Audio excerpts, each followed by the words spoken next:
Thank you, Emin and Shirley, for organizing this event.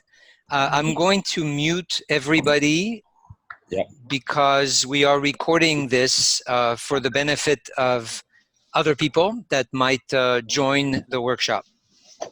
But then we will have time to entertain questions. I am sharing some slides with you. If you have the opportunity to see them, that's great.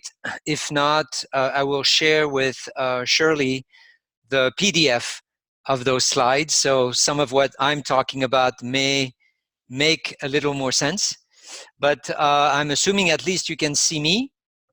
Not because I want you to look at me, but I do use certain techniques that I will teach during the workshop to keep your attention. I recognize that you may have already detected my French accent. Nobody is perfect. I was born in France and I have lived in the United States for 30 years and became an American citizen, as well as a Frenchman, of course. Once French, always French. Now, my topic today is really a subject of fascination, and you could say obsession. The subject is persuasion. Now, I know, because I've traveled to almost 40 countries around the world, that everywhere on this planet, you are always on a mission to convince somebody. Now, that person could be, as I will show you in this second slide, could be your customers. As you are growing your business, you always want to communicate that your product or your services are better than everybody else. You may also want to communicate to existing customers that they could make referrals or become ambassadors for your brand. That message is also a message that needs to convince them. You may have vendors, suppliers, bankers you also want to convince to give you money, to give you better terms of payments, to give you access to products. That also is an opportunity to persuade. And finally, I suspect it may be true for some of the businesses that will participate, you may need to convince your employees, to convince them to work better, to work smarter, to work longer hours, or to join your business, because in some of the businesses that I work for, talent is difficult to find and difficult to grab the right people for your organization. So as you can see, all these situations are situations that happen almost every single day. And the benefit, I believe, of the workshop and the benefit of my work is to help you be better at convincing whoever you want to convince. It's also to help you not be worried about how people receive your message. Many times you will find yourself in front of a group, and you may have, because it's a human thing, you may have fear in front of a group because you may not be sure that your message is exactly what it needs to be to convince, and then you have to deliver that message face to face in this particular case, which is what I'm illustrating. And the workshop will teach you to win the attention, to win the heart, and to win the minds of the people you want to convince. Now, let's be clear. The subject of persuasion, academically, scholarly, is complicated. I would argue that humans have wanted to convince and persuade other humans for thousands and thousands of years. So you will probably not be surprised that there are nearly 500,000 scholarly what we call peer-reviewed papers on the subject of persuasion. Now, I teach persuasion theories, and the material that I have to share with many of my students is not exciting. Why? Because it is based on old science. It is based on old models that we have about how we make decisions. You also have a lot of books. In fact, you will learn that I have written another book, and every participant in the workshop, the 2-day workshop, will have a copy of the book. Many, many books have attempted to make the subject of persuasion simple and scientific. We, at least for now, have the only book that is bringing the science that I believe has been the most helpful in cracking the code of how persuasion works. I am talking about brain science. Now, I suspect you all know what I'm holding in my hand. And if you don't, then you may go see a doctor, because you should know about your brain. You all have one. The real question is, do you realize that to convince, to excite people with a message, you really have to convince an organ? And this simple idea of making neuroscience, making the brain at the center of how you improve persuasion, created a new field. 20 years ago, when I published my first book, which is right here, we were launching a brand new field of research, of marketing, which is now called around the world neuromarketing, neuroscience plus marketing, or consumer neuroscience. It doesn't matter how it's called. It's much easier to understand that the whole point of bringing neuroscience to marketing is to have new tools and new lenses through which you can see how your messages are working or not working. Now, let's be clear. A lot of messages that are created to reach our brains will fail. Why? Because there are too many. We don't have the energy, we don't have the patience to process a lot of messages in our brains. I'm sure you have noticed that many of the messages you see or hear do not get processed by your brain. And there's good reasons for that. We can't physically, energetically, we can't process or attend to all these messages. We call that the splashing effect. So mailing out newsletters, emails, not paying attention to how good your message is for the brain is never going to be successful. We believe, and what you will learn in the 2-day workshop, that there are special qualities, special properties, special differentiations that your message need to have in order to speak to the brain. And we call that the persuasion code.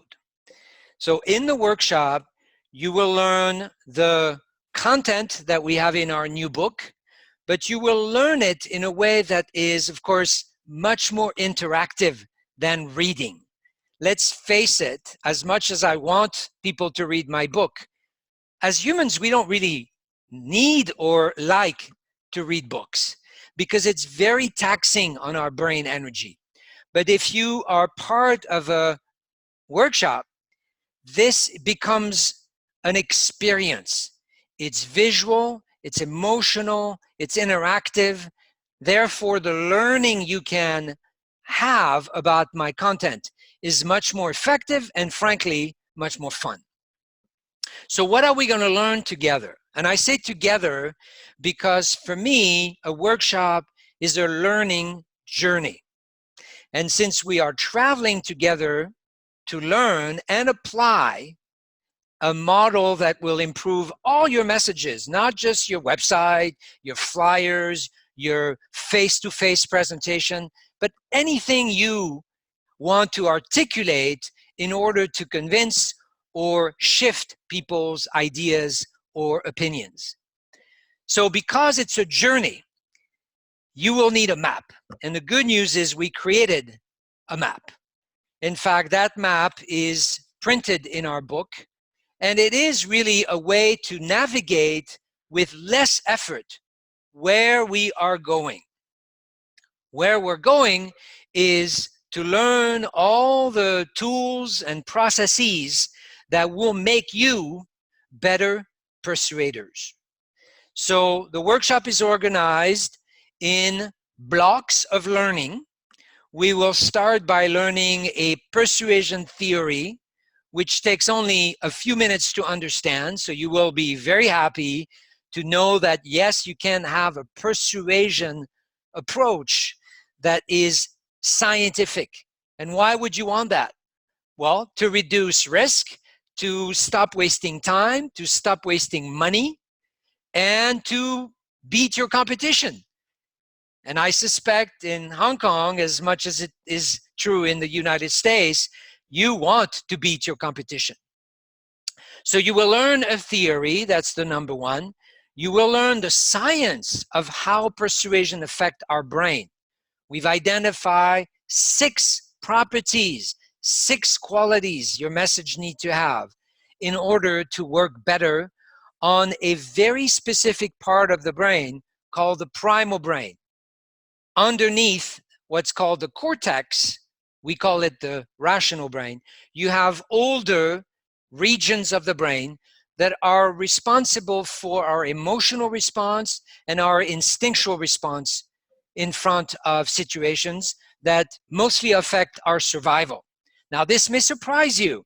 It certainly was a surprise even for me. But even though we have the capacity to think a lot in the cortex, to rationalize a lot, we don't rationalize or think first. We process first in the primal brain. So you will learn how important it is to communicate to the primal brain in order to reach the rational brain. 3 is where the learning journey becomes a process, and all the participants will have an opportunity to apply what you're learning to your own message. And I'll give you the freedom to do that for a new campaign, for redoing a website, doing a corporate video, redoing a pitch. If you have a deal you're working on that is so important to you, then you'll apply it to that deal, to the message of that deal, and how you would deliver that message, be it on the phone, in a webinar like I'm doing now, or face-to-face.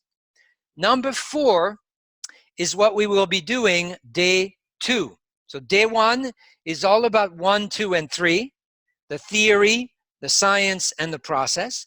And day 2 is all about the chemistry of persuasion. What ingredients do you need to cook the best message? I know Hong Kong people love cooking. Well, you will learn how to cook the absolute best message so that you can serve it like you serve a dish, and people are going to absolutely love it. And that day 2 is really about learning techniques that will immediately work to spice up your message, to deliver it at amazing speed. Even if you're selling multi-million-dollar solutions, you do need to speak at the speed or deliver at the speed of the primal brain, which is initially in just a few seconds. And yes, this may surprise you or shock you, but whether you are selling multi-million-dollar software solution or a $2 nutritional bar or bar of chocolate, as I noticed there is a company in that business, you still need to achieve initial speed in the way you can deliver your message. Now, you may think, well, this sounds great, theoretical. Is it really practical for my business? After all, we have a tendency to believe that our business is special. The people we're persuading are special. They require a special way. I'm going to make sure you believe, like I do, through my 30-year experience, it is not about your business. It is about the message that you can create on your value proposition and how you deliver it to the brains that will make those decisions. And the reason I know that is because I've worked for a lot of companies that sell very complicated solutions, Microsoft software solutions, insurance, which is not exactly the easiest product to sell, especially when you're talking about life insurance, product like digital projectors for Epson or Hitachi. All these companies are completely different in what they do, in what they sell, but it doesn't matter. They all benefited from using our model to improve their messages. And therefore, this is what I think you will all enjoy. You will enjoy a process that is immediately applicable to you, regardless of the business you are in. Now, how do we know for sure that certain areas in the brain are responsible for processing a message? Well, because I've been doing very unique research that gives me the opportunity to not just ask people what they like about a website, about a flyer. I don't trust that people have the capacity and sometimes the honesty of telling me how messages affect them. I know through my research that the best way is to actually look at the information I can collect from their brains. Now, let's be clear. I do this safely. I do this legally. I didn't escape France because I was testing, research practices that are somewhat questionable. I use techniques, for instance, to help me understand facial expressions. You will learn, and in fact, I will show you the type of technology that I use to immediately know while people are navigating a website or watching a video, if they're happy, if they're sad, if they're upset, if they're confused. That information is collected from technology that is effectively reading the brain signals that are transmitted to our face. I do also research on voice data, not exactly for what people say, but for the information that is in the auditory information. I'm talking specific audio signals that effectively say if people are confused, working hard on what they're trying to articulate, are they happy, upset, angry? We can effectively learn that from a software decoding their voice. I also do a lot of research on eye movements. We have technology to record where the eyes are going to see if the pupil of the people, when they are watching a packaging, watching a website, or watching a presentation, are effectively aroused by what people experience. We also monitor through technology that have been well known in clinics and hospitals. We monitor the skin of the people we test, and by monitoring the skin, we can effectively measure 200 times per second if they are responding to an ad, to a website, to a shopping experience. And finally, we do even research monitoring on the top of the brain specific areas that tell us if people are thinking, if people are having what we call cognitive effort, which is another way of saying they're not enjoying the message because it's too hard, it's too complicated for their brain. We don't have to ask them anything. We can measure that directly with electrodes that are simply touching their brain, specifically in the frontal lobe. So as you can see, we're having a lot of fun doing what we do. We also have some tools which I will be using on the material that you bring.